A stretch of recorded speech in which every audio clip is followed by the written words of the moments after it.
Hey everybody, this video is called David versus the Gibeonites, and tonight we're going to continue our pass-through study here in the book of 2 Samuel, where we're going to be looking at David avenging the Gibeonites. And so chapter 21 verse 1, it says, "Now there was a famine in the days of David for 3 years, year after year, and David inquired of the Lord. And the Lord answered, It is because of Saul and his bloodthirsty house, because he killed the Gibeonites." So we are at our point in our study of 2 Samuel in the final section of this book. And just like the book of Judges, you see that 2 Samuel concludes material and not in chronological order that further describes David's time of reign. And this event today occurred after the display of David's kindness to Mephibosheth and before Shimei's cursing of David. And this happened when Israel experienced 3 years of famine, and David recognized it as divine discipline or chastisement. And we see that David sought God for that reason. And this massacre here was not recorded back in the book of 1 Samuel, but David didn't question if it really happened. And apparently, at some time in Saul's reign, he attacked and killed many of the Gibeonites. And more than 400 years before David's time, Israel swore not to harm the Gibeonites, the neighboring tribe, as we studied back in the book of Joshua, chapter 9 in June. And we see that God holds high expectations that men will keep their oaths and their covenants. In verse 2, it says, "So the king called the Gibeonites and spoke to them. And the Gibeonites were not of the children of Israel, but of the remnant of the Amorites. The children of Israel had sworn the protection to them, but Saul had sought to kill them in his zeal for the children of Israel in Judah." And so the Amorites is one of the names sometimes used to designate all the pre-Israelites and inhabitants of Canaan. And more accurately, the Gibeonites, they were called Hivites back in Joshua chapter 9 verse 7 and Joshua chapter 11 verse 19. And David knew that he needed to do something about this, and he initiated a resolution with the Gibeonites. And normally, when we think of zeal, we think of a good thing, but zeal can also be sinful, like Saul. Saul had a sinful, misguided zeal in which he resulted in calamity upon Israel. And this is a good example of how good intentions don't excuse bad actions. And we often will excuse our bad actions in ourselves and others because we think, well, if they're done in good intentions, then, it's the thought that matters. But God examines both our intentions and our actions. In verse 3 through 6 says, "Therefore David said to the Gibeonites, What shall I do for you? And with what shall I make atonement that you may bless the inheritance of the Lord? And the Gibeonites said to him, We will have no silver or gold from Saul or from his house, nor shall you kill any man in Israel for us. So he said, Whatever you say I will do for you. Then they answered the king, As the man who consumed us and plotted against us, that we should be destroyed from remaining in any of the territories of Israel. Let 7 men of his descendants be delivered to us, and we will hang them before the Lord in Gibeah of Saul, whom the Lord chose. And the king said, I will give them." So in resolving this matter with the Gibeonites, David did not dictate the terms, but he came as a servant to them and not as a king. And David felt that if he could truly bless Israel, then reconciliation would be complete and that God's chastisement would come to an end. And the Gibeonites, they made it clear that they didn't want possessional things like money or retribution, nor did they want any slaughter of any man in Israel. And in verse 6, the number 7 likely symbolizes completeness, not necessarily the actual number of the Gibeonites that were slain by Saul. And descendants could either be sons or grandsons. And they asked for justice against Saul through his descendants, and David would come to agreement with them on it. In verse 7 through 9 says, And the king spared Mephibosheth, the son of Jonathan, the son of Saul, because of the Lord's oath that was between them, between David and Jonathan, the son of Saul. So the king took Armoni and Mephibosheth, the two sons of Rizpah, and the daughter of Aiah, whom she bore to Saul, and the 5 sons of Michal, the daughter of Saul, whom she brought up for Adriel, the son of Barzillai, the Mahalathite. And he delivered them into the hands of the Gibeonites, and they hanged them on the hill before the Lord. So they fell all 7 together, and were put to death in the days of harvest, in the final days, in the beginning of barley harvest. And so because Mephibosheth was the son of Jonathan, he was spared in accordance of a covenant that was made between David and Jonathan back in 1 Samuel chapter 20, verse 14 and 15, and also between David and Saul. And in verse 8, Mephibosheth, he was the son of Saul that was different from the son of Jonathan with the same name.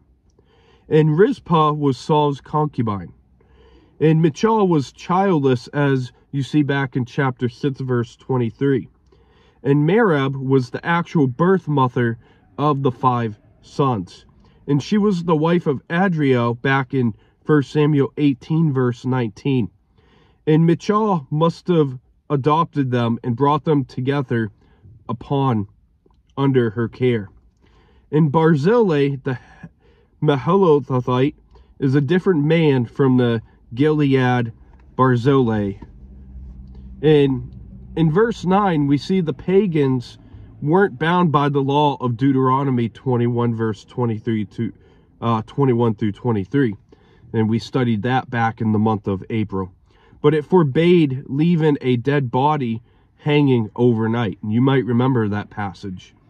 And their intention was to let the bodies hang until God had signaled that he was satisfied, and it was expected that God would send rain to end the famine as such a heathen practice. And it was designated to propitiate their gods, and it was a superstition of the Gibeonites.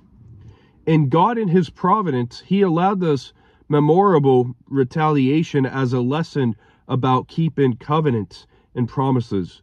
And barley harvest was likely around the month of April. And these descendants of Saul, they were given over to the Gibeonites, and they were executed by public hanging. And these descendants of Saul, they bore the curse that Saul deserved, and so delivered Israel from the guilt of their sin against the Gibeonites. And in Deuteronomy 21, verse 3, it says, "Cursed is he who hangs." And there's another verse in the New Testament that the Apostle Paul quoted, and we're going to read that in our wrap-up today. In verse 10 through 14, "Now Rizpah, the daughter of Aiah, took sackcloth and spread it to herself on the rock from the beginning of harvest until the rain pours on them from heaven. And she did not allow the birds of the air to rest on them by day, nor the beasts of the field by night.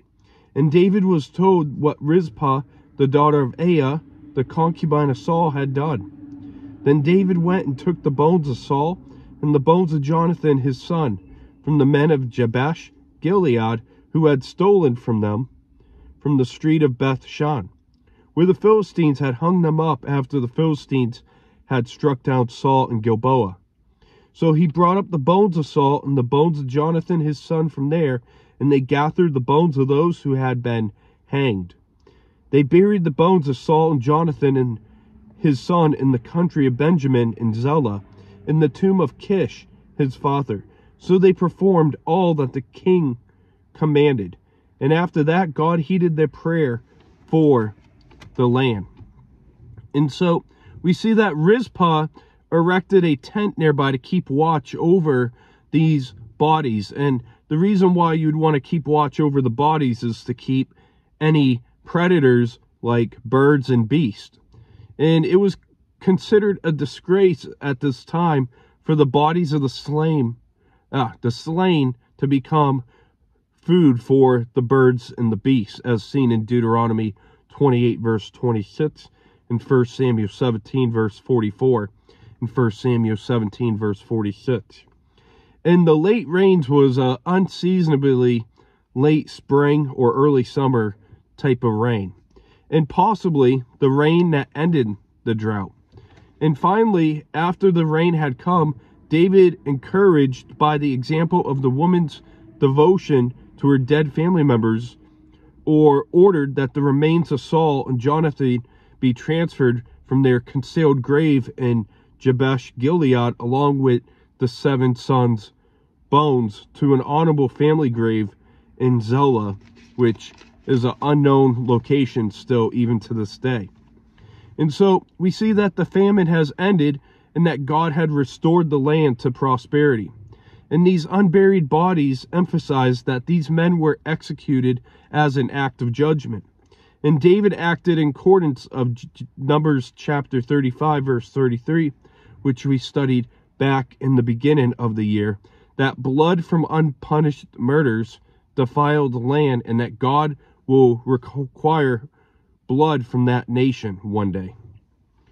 In verse 15 through 17 says, "And when the Philistines were at war again with Israel, David and his servants with him went down and fought against the Philistines. And David grew faint. Then Ishbay, Benob, who was one of the sons of the giant, the weight of whose bronze spear was 300 shekels, who was bearing a new sword, thought that he could kill David. But Abishai, the son of Zeruiah, came to his aid and struck the Philistine and killed him. Then the men of David swore to him, saying, You shall go no more with us to battle, lest you quench the lamp of Israel."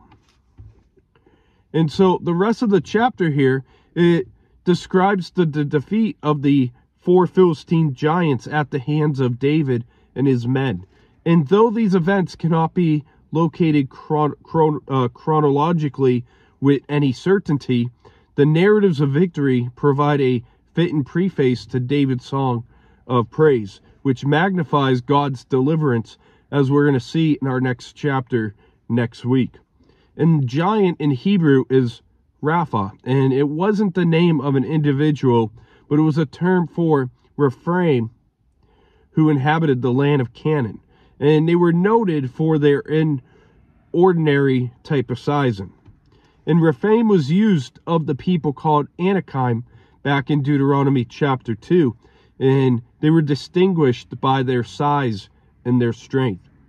And 300 shekels in equivalency is approximately 7.5 pounds. And David, through the Lord's help, brought the light of prosperity and will being to the whole land of Israel. And it was the symbol of Israel's hope and promise for security. And continued blessing resided in David and his house. And David's age caught up with him, and he grew faint in battle against the descendant of Goliath. And David's strength failed, but God protected him through the strength of others. And in his advanced age, we see that it's time for him to retire from the battlefield, as a season as a warrior has come to an end. And to wrap up the chapter here, verses 18 through 22, says, "Now it happened afterward that there again a battle with the Philistines at Gob. Then Sibbachai, the Hushathite, killed Saph, who was one of the sons of the giant. Again, there was a war at Gob with the Philistines, where Elihan, the son of Zari Origim, the Bethlehemite, killed the brother of Goliath, the Gittite, the shaft of whose spear was like a weaver's beam. Yet again there was a war at Gath, and now there was a man of great stature, who had 6 fingers on each hand, and 6 toes on each foot, 24 in number, who had also been born to the giant. And when he had defiled Israel, Jonathan, the son of Shimei, David's brother, killed him. These four were born to the giant in Gath, and fell by the hand of David and by the hand of the servants. And so Gob was near Gezer, and it was approximately 22 miles west of Jerusalem. And in verse 19, it's likely the minor scribal omission of the brother of the Hebrew belongs in this verse, as you see from the account given by 1 Chronicles chapter 20, verse 5, which includes them. And because clearly the scripture says that David killed Goliath back in 1 Samuel chapter 17, verse 50. In the New King James Version, it gives the most likely solution that there had been scribal error in the text, which should read Elohane, and killed the brother of Goliath. And a second possible solution is that Elohane and David might be different names for the same person, just as Solomon had another name back in chapter 12, verse 24 and 25. And a third solution, perhaps, is that there were two different giants named Goliath. But Gath was approximately 12 miles south of Gezer and 26 miles southwest of Jerusalem. And in verse 21, Jonathan was David's nephew, the son of Shemaiah, also called Shammah, back in chapter 16, verse 9. And don't mistaken that this was not the son of Saul. In Sibeche, Elohane, and Jonathan, they accomplished heroic deeds. And you might notice the detail about the 6 fingers and toes, and it might sound kind of freaky to you, something more that you'd probably want to read around Halloween time. But in history, back in the 17th century, the eldest son of the Imperia of Jehuah had 6 fingers on each hand, and 6 toes on each foot. If he had fingers on his feet, that'd be pretty scary. I mean, 6 toes and 6 fingers are creepy itself. But, you know, there are birth defects that can happen like that. And that's one time other in history that we see a person born with 6 fingers, and 6 toes. And so we looked at the 3-year famine prompted David to seek God in our wrap-up. And we see a very high emphasis on promise keeping and covenant keeping given in this text today. And what we must realize is that God is a keeper of his covenants with his people. And likewise, when we make covenants, we are expected to keep them as well. And we see that David spoke to the Gibeonites in his agreement with the Gibeonites. And we saw that David fulfilled the agreement with the Gibeonites with the execution of Saul's descendants through hanging. And just a few days here, what is it? Like 2 days until Christmas Eve, 3 days until Christmas. We're going to be taking the time to reflect the birth of Christ. But as you celebrate Christmas, may you never forget the purpose on why Christ was born. And we remember Christ's sacrifice as believers. And I want to go over to Galatians chapter 3, verse 13. And it says, Christ has redeemed us from the curse of the law, having become a curse for us, for it is written, cursed is anyone who hangs on the tree. And so the message for this week is that Jesus was born to redeem us from the curse of the law by becoming the curse of the law for us. And we know that Jesus was sinless, that Jesus was perfect. He knew no sin, but he became sin to become, so that we could become the righteousness of God. And today we also looked at Rizpah's vigil, and we see that she was the mother of few of the executed, and she ensured that the bodies would not be disgraced by becoming food for birds and beasts of the nature. And I want to go look at Revelation chapter 19, verse 17, 18.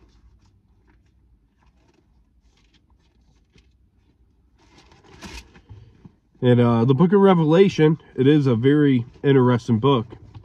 You actually see when it talks about the beast and his armies defeated here, it says, "Then I saw an angel standing in the sun, and he cried with a loud voice, saying to all the birds that fly in the midst of heaven, Come and gather together for the supper of the great God, that you may eat the flesh of kings, the flesh of captains, the flesh of the mighty men, the flesh of the horses, and of those who sit on them, and the flesh of all people, free and slave, both great and small."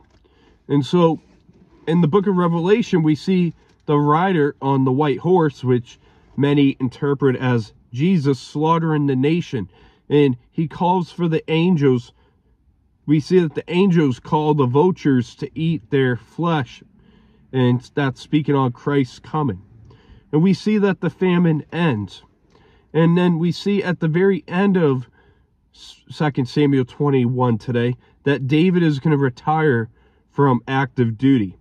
And we see with the killing of 3 more Philistine giants in chapter 21. And that's going to wrap up this video for today. And we'll see you back on Saturday. And yes, I know it is Christmas Eve, but I do have a little special message that I would like to go over on Christmas Eve. So I hope that you join us for that. And I hope you have a great rest of your week ahead as you prepare for spending time with family and loved ones this week. And God bless. We'll see you on Saturday.